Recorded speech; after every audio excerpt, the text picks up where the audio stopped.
যে নিচে বালিশ আছে, মানে বলে তো ব্যথা পাবো না। বাসের সাথে আমার ডান পায়ে লাগছে, ডান পায়ে একটু ব্যথা পেয়েছে। যখন গর্তে পড়েছিল তখন ওইটার ভিতরে অলমোস্ট 20টার মতো ব্যাঙ ছিল। আর এমনি তো আমার আম্মু হচ্ছে অ্যাডভেঞ্চার লাভার, অ্যাকশন বলে আর আমরা খালি বমি করি। আয়ান আমাদের সবচেয়ে বেশি বেস্ট ফ্রেন্ড, সে আমার সবচেয়ে ভালো বেস্ট ফ্রেন্ড। মুভির মধ্যে যে আমি যদি বেস্ট ফ্রেন্ড না হতে পারি তাহলে তো আমার খুবই মন খারাপ লাগবে। এই মুভিটা দেখে ইনশাল্লাহ সবাই অনেক মজা পাবে। সে কারোর সাথে কথা বলে না, তার নাম নেই, সে জঙ্গলে থাকে, জঙ্গলে যাইও নি, এরকম টাইপের একজন মানুষ। আমি সবাইকে বলে দিয়েছিলাম, ইভেন আমার আম্মুকেও, যে সবাই যাতে আমাকে টারজান বলেই ডাকে। কারণ আমরা ফারটিন খুবই লাকি। মুভিটা লেখা হচ্ছিল আমরা যতটুকু জানি 2008 থেকে, আমাদের জন্মের আগে থেকে, যখন আমি পৃথিবীতে আসিনি। এই হচ্ছে সব হিরোজ গুপ্তধনের খোঁজে। ওর ক্যারেক্টারটা আমাদের যে টারজান বলে দিছে, যে ওখানে মানে একটা পর্যায়ে এসে ও যুক্ত হওয়ার ওর জাস্ট ব্যাকগ্রাউন্ডটা বলি, আসলে বড়ই হয় জঙ্গলে। ওকে কোনো মানুষের সাথেও মেশে না, কেউ কখনো ওকে ডাকে না, তো ওর যে নাম থাকে এটাই ও জানে না। তো ওরা যখন নাম জিজ্ঞেস করে তখন আর কোনো নাম বলতে পারে না, এটাই একটা ঘটনা। তো যে কারণে সাধারণত কি হয়, জঙ্গলে যারা থাকে তাদেরকে আমরা কি বলে চিনি, ওরকম একটা ঘটনা প্রবাহ থেকে আসলে ওর পরিচয়টা ওইখানে হয়, যেগুলো আমরা হলে গিয়ে দেখবো। আসলে এই কাজটা যখন আমি যখন আমার ক্যারেক্টারটা সম্পর্কে প্রথম শুনি, আমি ফার্স্টে মনে করেছিলাম যে আমি হয়তো এটা করতে পারবো না। কেন আমার কাছে মনে হয়েছিল, যেই বৈশিষ্ট্যগুলো বললো ক্যারেক্টারের, সেই বৈশিষ্ট্য থেকে আমি একদমই আলাদা। আমি প্রচুর মানুষের সাথে মিশি, আমি প্রচুর কথা বলি, আমি প্রচুর এক্সপ্রেসিভ। তারপর হচ্ছে আমার খুব মানুষের সাথে মিশতে খুব পছন্দ করি আমি। সো আমার যে ক্যারেক্টারটা, সে কারোর সাথে কথা বলে না, তার নাম নেই, সে জঙ্গলে থাকে, আমি কখনো জঙ্গলে যাইও নি, এরকম টাইপের একজন মানুষ। তো এই দিক থেকে আমার যে ক্যারেক্টারটা, সেটা আমার কাছে প্লে করা ফার্স্টে মনে হয়েছিল খুবই চ্যালেঞ্জিং হবে। বাট যখন আমি জঙ্গলে গেলাম, এর আগে আমি কিছুদিন সময় নিয়েছিলাম। তাছাড়া হচ্ছে আমার সবচেয়ে বেশি যেটা ভালো লেগেছে, শুটিং স্পটে আমি সবাইকে বলে দিয়েছিলাম, ইভেন আমার আম্মুকেও, আমার আম্মু শুটিং স্পটে গিয়েছিলেন, যে সবাই যাতে আমাকে টারজান বলেই ডাকে, আমাকে যাতে কেউ ইরফান বলে না ডাকে। আমি কখনোই আমার ক্যারেক্টারটা থেকে বের হতে চাইতাম না। ইভেন আমার যে কস্টিউমটা, আমি সেটা পরেই যখন ঘুমাতে যেতাম, সেটা পরেই ঘুমাতাম, যাতে হচ্ছে আমি সেই ক্যারেক্টারের মধ্যে থাকি। আমার আম্মু আমাকে টারজান বলে ডাকতো, শুটিং সেটে সবাই আমাকে টারজান বলে ডাকতো, এবং আমার সেই লুকটার পরে সবাই এত পছন্দ করেছে আমাকে টারজান হিসেবে। তো তখন আমার কাছে নিজের কাছে মনে হতো যে জঙ্গলের সাথে হয়তো আমার কোনো একটা কানেকশন আছে। তো আমি নিজেই বিশ্বাস করতে শুরু করেছিলাম। তো যখন জঙ্গলে গেলাম, শুটিং করলাম সবার সাথে, দে আর ভেরি ট্যালেন্টেড, এবং সবার সাথে যখন শুটিং করলাম তখন নিজের কাছে মনে হলো যে না, হয়তো কিছু একটা করতে পেরেছি। বিশেষ করে পুরো টিমের জন্য খুবই চ্যালেঞ্জিং একটা শ্যুট ছিল। আপনারা জানেন আমাদের মুভিটা পুরোটা শ্যুট হয়েছে আউটডোর প্লাস জঙ্গল। তো আমাদের জন্য জঙ্গলে শ্যুট করা কেমন ছিল আপনারা বুঝতে পারতেন। আমার সাথে যারা ছিল, মাই বিউটিফুল একটা Naomi, my friend Souhardya, my little friend Ruaifi, my brother Irfan, my sweet friend Kashfi, এবং আমাদের সাথে আরও একজন ছিল তালহা, ওকে আমরা আজকে মিস করতেছি, ও থাকলে আরও ভালো হতো। তো আমাদের আর স্পেশালি যাদের কথা না বললেন, আমাদের ডিরেক্টর রাইসুল ইসলাম অনিক স্যার, প্রডিউসার অন্তু করিম স্যার, ওনাদের অক্লান্ত পরিশ্রম আজকে মুভিটা এতটুকু। আর একটা জিনিস বলতে চাই, আমাদের টিমের নাম হচ্ছে ফারটিন। এটা একটা মিনিং আসলে আমরা সবাই জানি না, ফারটিন। তো এটা কেন বলতেছি, কারণ আমরা ফারটিন খুবই লাকি।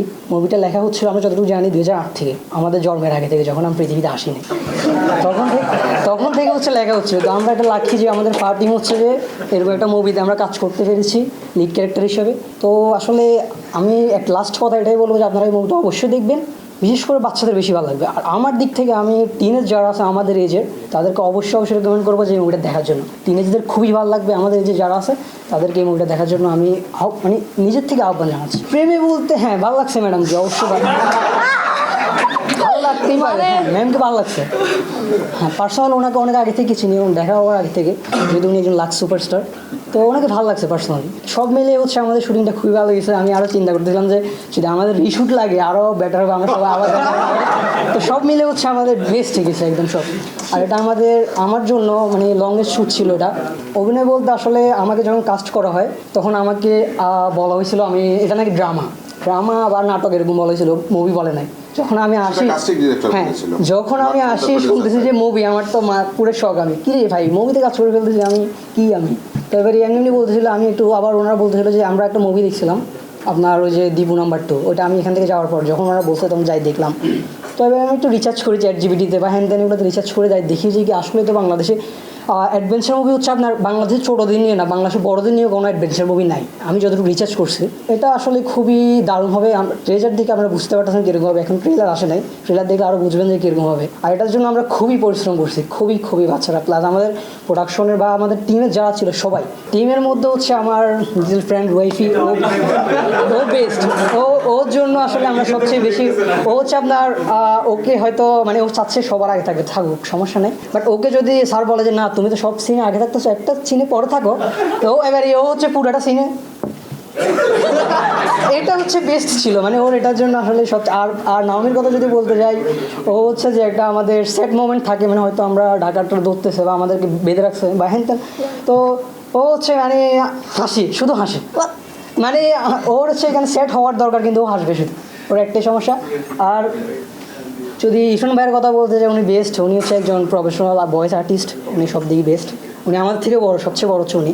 আর কাশফি, ওর কথা তো আর কী বলবো, বেস্ট, ও আমাদের সাথে আছে, আপনারা যদি মুভি দেখেন বুঝতে পারবেন। আর আমার ফ্রেন্ড, ও হচ্ছে আমার বেস্ট ফ্রেন্ড। যে আয়ান আর তুর্য, ওরা দুজন ভালোবাসে আওয়ামী লীগ, আমি তো জানি বেশি ভালোবাসে আওয়ামী লীগ। আমার এক্সপিরিয়েন্স খুবই ভালো লাগছে, বিশেষ করে আয়ান আমাদের সবচেয়ে বেশি বেস্ট ফ্রেন্ড, সে আমার সবচেয়ে ভালো বেস্ট ফ্রেন্ড। আমি যখন এই মুভিটা করতে চাইছিলাম, পরে আমি ওকে চিনতে পারলাম না, পরে যখন আবার রিহার্সেল হয়েছে, পরে আস্তে আস্তে আমি চিনতে পারতেছি, মনে করতেছি যে মুভির মধ্যে যে আমি যদি বেস্ট ফ্রেন্ড না হতে পারি তাহলে তো আমার খুবই মন খারাপ লাগবে। এই জন্য আমি সবার সাথে মিলেমিশে নিছি। মারামারি করো নাই তোমরা কেউ কারোর সাথে?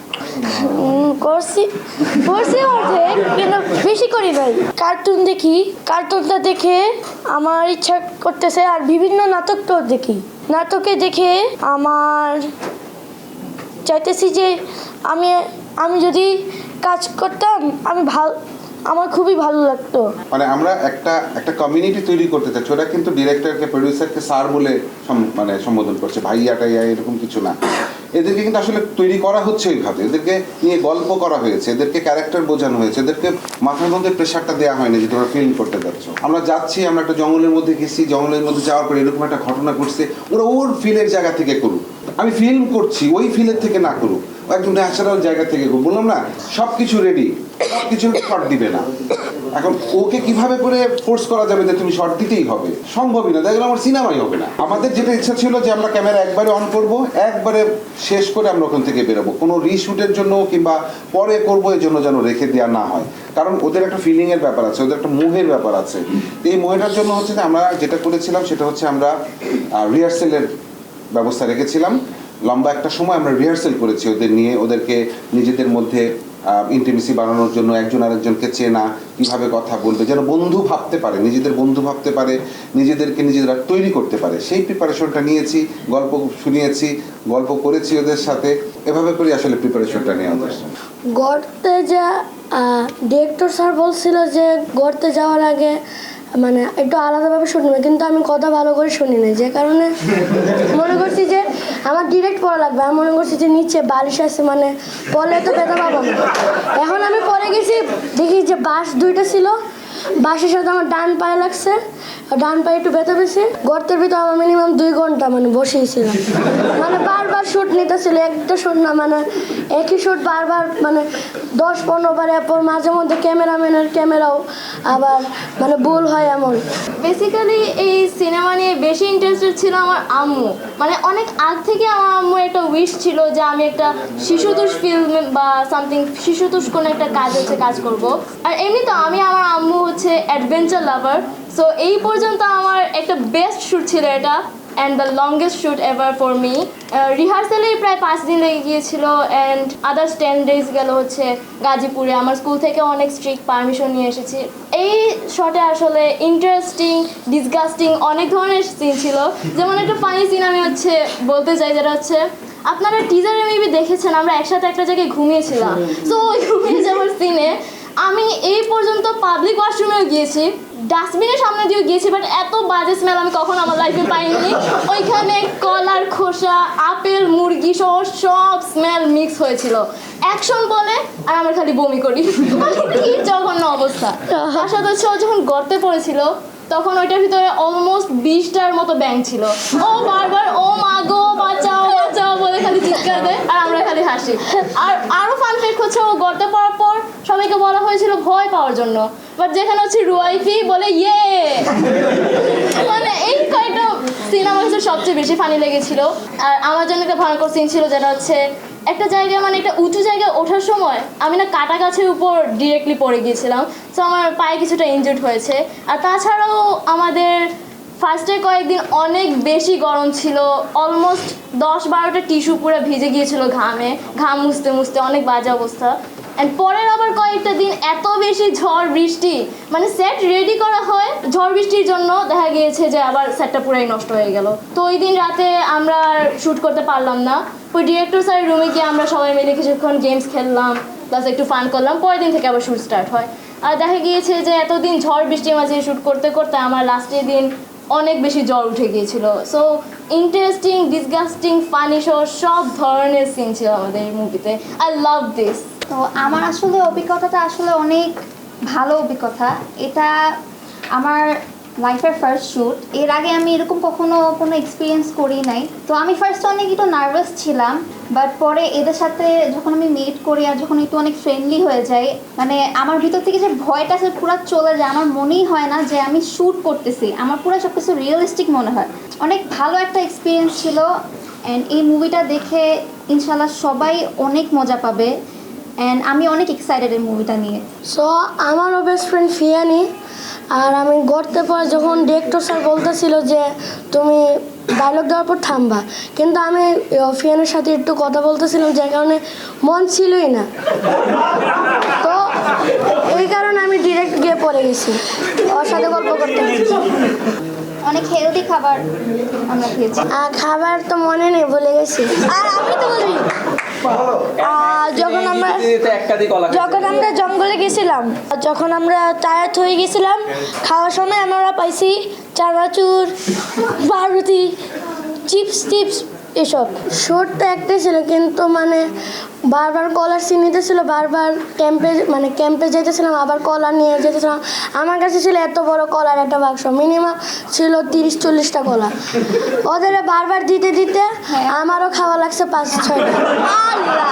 আর আমি ওই জায়গায় ক্যাম্পে মনে হয় যে আমি মিনিমাম খেয়ে ফেলছি 20টা, আর ওই সাইড দিয়ে আরও 5-6টা খেয়ে ফেলছি। তারপর আমার মনে হয় যে আমি 22টা খেয়েছি।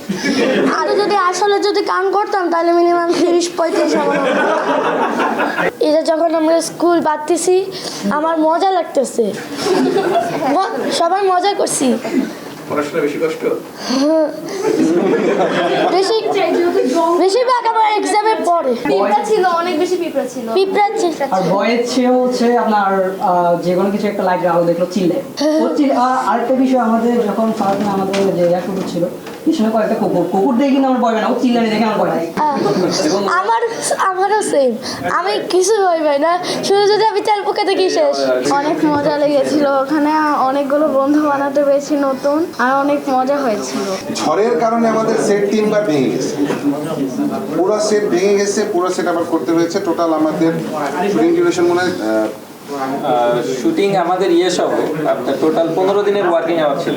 15 দিন। তো এমন একটা সময় যে আসলে হঠাৎ করে তখনই কালবৈশাখীটা শুরু হয়ে গেল, তো যে কারণে কিছু করার নেই, কারণ ন্যাচারাল ডিজাস্টারের উপরে কিছু করার নেই।